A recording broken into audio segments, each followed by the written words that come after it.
Hello दोस्तों, मैंने कुछ दिन पहले एक वीडियो बनाया था पीएम विश्वकर्मा योजना के बारे में, जिसके अंतर्गत मैंने आपको उसमें ए टू जेड जानकारी दी थी कि इसमें जो है वो योजना क्या है, कौन कौन लोग जो है वो लाभार्थी होंगे और डॉक्यूमेंट्स क्या चाहिएंगे। लेकिन फिर भी जो है बहुत सारे लोगों को जो है वो उसमें जानकारी समझ में नहीं आई थी। इसी के लिए यहाँ पर मैंने ये वीडियो फिर से बनाया है। इसके अंतर्गत हम बात करेंगे कि ये योजना जो है वो किन किन लोगों को इसका जो है लाभ मिलने वाला है और पात्रताएं क्या रहेंगी। ये सारी जानकारी यहाँ पर हम एक बार फिर से देखने वाले हैं, ताकि और भी लोग इसका जो वो सही जानकारी ले पाएँ। तो सबसे पहले हम यहाँ बात कर लेते हैं कि आप देख लीजिए यहाँ पर जो प्रस्तुत आवेदनों की संख्या अगर आप देखेंगे तो यहाँ पर जो आवेदन इन्होंने बताए हैं, इतने सारे जो आवेदन हो चुके हैं, जिसमें जो है वो पहला चरण में इतने लोग पहुँचे हैं, दूसरे चरण में इतने, और तीसरे की अगर हम बात करें तो यहाँ पर देख लीजिए जो तीसरी स्टेप रहती है इनकी, यहाँ पर जो वो इतने लोगों के आवेदन पहुँच चुके हैं। और उसके बाद में सफलतापूर्वक आप देखेंगे तो इतने लोग जो है वो सफलतापूर्वक इसमें रजिस्ट्रेशन हो चुके हैं। तो आप इसमें कैसे प्रकार के जो आवेदन कर सकते हैं और क्या इस योजना का जो है वो उद्देश्य, ये सारी जानकारी मैं आपको यहाँ पर बताने वाला हूँ। तो सबसे पहले यहाँ पर हम देख लेते हैं कि योजना के लाभ क्या हैं। तो मैं आपको सारी जानकारी बता देता हूँ। इसमें देख लीजिए, इसमें जो लाभ रहेगा, इसमें लाभ ये रहता है कि इसमें जो आपको प्रशिक्षण दिया जाता है 15 दिन का, उसमें जो है वो आपको प्रशिक्षण के दौरान भी 500 रुपये प्रतिदिन दिए जाते हैं। जैसे कि यहाँ पर आप देख लीजिए, ये लिखा है यहाँ पर 500 रुपये इसमें आपको मिलते हैं। उसके बाद में जब आप प्रशिक्षण पूरा कर लेते हैं तो 15,000 रुपये का अनुदान मिलता है। इसमें जो है वो आप इसे अपना जो भी है टूल किट वगैरह खरीद सकते हैं। तो ये थी यहाँ पे जानकारी। और बाकी अगर हम यहाँ पर बात करें कि और चीज़ें क्या रहेगी, तो सारी चीज़ें आप देख लीजिए कि यहाँ पर जो ये दोनों चीज़ें पूरी हो जाती हैं, उसके बाद में आपको यहाँ पर जो है वो 1 लाख रुपए का लोन दिया जाता है, जो कि आपको कुछ आसान किस्तों में जमा करना होता है। अब यहाँ पर देख लीजिए इसमें पात्रता मानदंड क्या रहता है, ये देख लीजिए, क्योंकि ये सबसे ज़्यादा जरूरी है। इसी के बारे में जो सवाल पूछे गए थे। तो यहाँ पर अगर आप देखेंगे तो इसका जूम करके दिखा देता हूँ।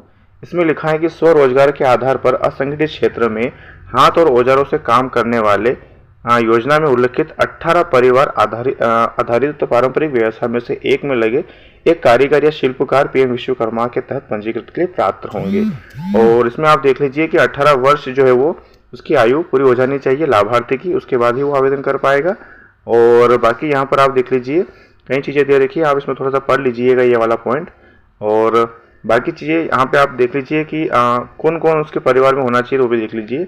योजना के तहत पंजीकरण लाभ परिवार एक सदस्य के तहत सीमित ही रहेगा, यानी कि इसका जो है वो लाभ परिवार में अगर 4 लोग हैं तो 4 लोगों को लाभ नहीं मिलेगा, उस परिवार में सिर्फ एक व्यक्ति को ही इसका लाभ मिलना है। अगर आप 2 आवेदन करेंगे तो नहीं हो पाएगा। तो दोस्तों अब यहाँ पर हम बात कर लेते हैं कि इस योजना का आप लाभ कैसे ले पाएंगे। तो सबसे पहले देख लीजिए कि यहाँ पर इन्होंने बताया है कि आपको इसमें 4 चरणों से गुजरना पड़ता है।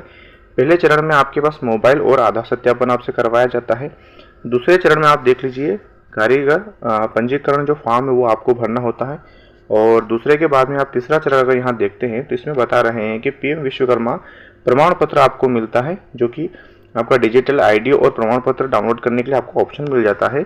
और चौथे में आप देख लीजिए कि यहाँ पर विभिन्न घटकों के लिए आप आवेदन प्रस्तुत प्रारंभ कर सकते हैं। जैसे कि यहाँ पर योजना के जो भी घटक होते हैं वो चौथा चरण आपका इसमें पूरा हो जाता है। तो ये था यहाँ पर आप किस प्रकार से इसका लाभ ले सकते हैं। दूसरी अगर यहाँ पर हम बात करें कि इसमें जो योग्य ट्रेंड क्या रहेगा, तो उसके बाद भी हम कर लेते हैं। तो देख लीजिए यहाँ पर क्या रहने वाला है।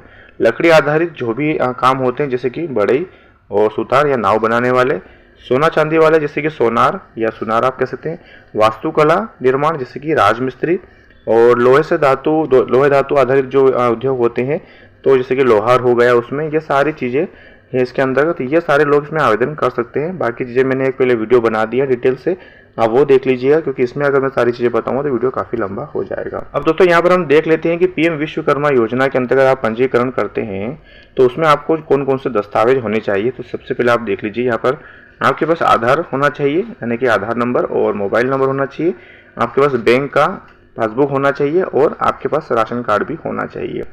तो दूसरा पॉइंट यहाँ पर यह है कि अगर लाभार्थी के पास बैंक खाता नहीं है तो देख लीजिए उनको एक बैंक खाता खुलवाना बहुत ही ज़रूरी होगा। तो ये सारी चीज़ें यहाँ पर थी। अब आप देख सकते हैं, अगर आपका और भी कोई प्रश्न है तो आप हमें कमेंट बॉक्स में ज़रूर पूछ लीजिएगा। मैंने यहाँ पे आपको डॉक्यूमेंट्स बता दिए हैं और उसके लिए यहाँ पर आप आवेदन कैसे कर सकते हैं ये सारी जानकारी मैंने आपको बता दी है। तो दोस्तों ये थी यहाँ पर छोटी जानकारी। आई होप कि आपको जो है वो जानकारी समझ में आ चुकी होगी, और अगर आपको अभी भी कोई डाउट है तो आप कमेंट बॉक्स में हमें पूछ सकते हैं, हम आपका जवाब जरूर देंगे। और दोस्तों अगर आप इसी प्रकार के सरकारी योजनाओं की जानकारी चाहते हैं तो कमेंट बॉक्स में जरूर बता दीजिएगा, हम उसके लिए वीडियो बना देंगे।